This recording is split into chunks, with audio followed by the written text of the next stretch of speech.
सीताराम। आज मेरे पास है दीवार में एक खिड़की रहती थी पुस्तक, जो लिखी है विनोद कुमार शुक्ल ने। इस पुस्तक को साहित्य अकादमी पुरस्कार से सम्मानित भी किया गया है। आपने इस पुस्तक को कहीं ना कहीं रील में देखा ही होगा, अगर आप एक बुक लवर है तो, क्योंकि कहीं ना कहीं इसकी रील्स आपको दिख ही जाएंगी, ये इतनी ज़्यादा फेमस हो चुकी है। मैंने भी रील में से देखकर ही इस बुक को ऑर्डर किया था। लगा शायद कुछ बहुत अच्छी पुस्तक होगी। तो मेरा एक्सपीरियंस कैसा रहा ये जानने के लिए बने रहे मेरे साथ। पुस्तक में कुल 243 पेजेस है और प्राइस है 299, जो कि डिस्काउंट आप जानते ही है, अमेज़ोन पर हमेशा अवेलेबल ही रहते हैं। इस पुस्तक में जो बात हुई है वो एक ग्रामीण परिवेश के बारे में बात हुई है। गांव को दर्शाया है, वहाँ के पेड़ पौधे, पशु पक्षी। इसके मुख्य किरदार है रघुवर प्रसाद और उनके आसपास का इलाका। पुस्तक में ग्रामीण इलाके को दर्शाया गया है, जहाँ एक घर है, घर में एक खिड़की है उसकी दीवार पर, और उस खिड़की में है एक सुंदर सा अलग ही संसार, जो शायद आपके सपनों का भी संसार होगा। इस पुस्तक में उस संसार में है बहुत खूबसूरत पेड़ पौधे, एक जादुई तालाब, बात करते हुए पक्षी और ना जाने कितनी सारी खूबसूरती समेटी है प्रकृति। इस कहानी में कोई खलनायक नहीं है, लेकिन नायक के जीवन के विभिन्न विभिन्न पहलू है। हाँ, खलनायक के तौर पर अगर बात करें तो कुछ मजबूरियां हैं, कुछ ख्वाब है जो अधूरे से है, लेकिन एक खूबसूरत सोपन भी है। इस उपन्यास में अपने जल, चट्टान, पर्वत, वन, वृक्ष, पशु पक्षी, सूर्योदय, सूर्यास्त, चंद्र, हवा, रंग, गंध और ध्वनियों के साथ प्रकृति इतनी उपस्थित है कि आप भी उसमें शायद खो जाए।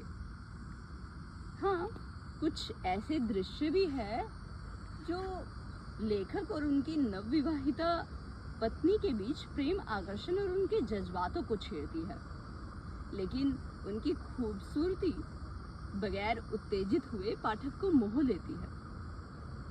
अगर हम कहें कि इसमें कुछ ऐसे शब्द भी हैं जो शायद आम बोलचाल में कहीं पर बोले जाते हो, कुछ ऐसे आंचलिक शब्द हैं जो शायद पाठक को समझ ना आए, शायद उन्हें गूगल करना पड़ जाए, लेकिन उनका भी एक अपना ही मज़ा है।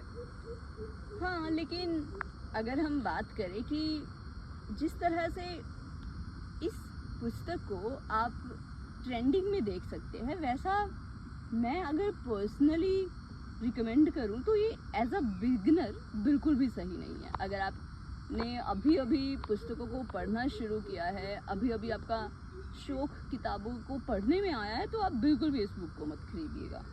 इसमें बहुत सारी ऐसी चीज़ें हैं जहाँ पर्सनली मुझे वो चीज़ें समझ नहीं आती, जैसे कि कहानी का जो मुख्य पात्र है वो उस चीज़ों को सोच रहा है या लेखक की अपनी कल्पनाएं हैं। वो बात लेखक कह रहा है या वो पात्र कह रहा है, मुझे कुछ समझ नहीं आया। कभी कभी पुस्तक में कुछ ऐसी भी चीज़ें आई जब कभी मुझे कहानी को समझने में वहाँ भी समस्या हुई, जहाँ पर लेखक कहता है कि उसने ये कहा पर उसने वो सुना।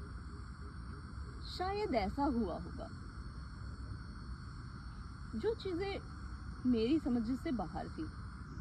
उपन्यास में अगर ग्रामीण परिवेश की बात की जाए तो बहुत शानदार तरीके से उसको चित्रित किया गया है, लेकिन उनका जो प्रेजेंटेशन है वो शायद हर पाठक के समझ में ना आए, लेकिन साहित्य के तौर पर उसमें कोई कमी तो नहीं है, परंतु हर पाठक की अपनी एक पसंद होती है।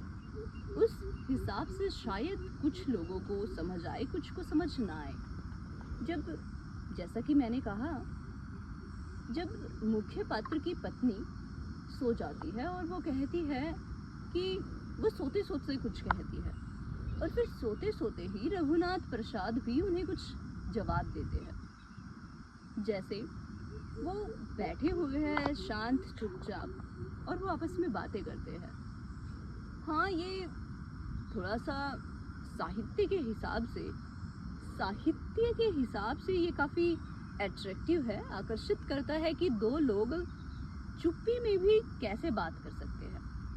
लेकिन कभी कभी वो क्या कहते हैं, अब इसे नई भाषा कहे या नई लेखक के द्वारा इजाद की गई नई शैली कहे, जहाँ लेखक कभी कभी खुद से बात करते हैं, कभी कभी चुप्पी में भी दूसरों से बात कर लेते हैं, और कभी कभी वो किससे बात कर वो पता ही नहीं चलता।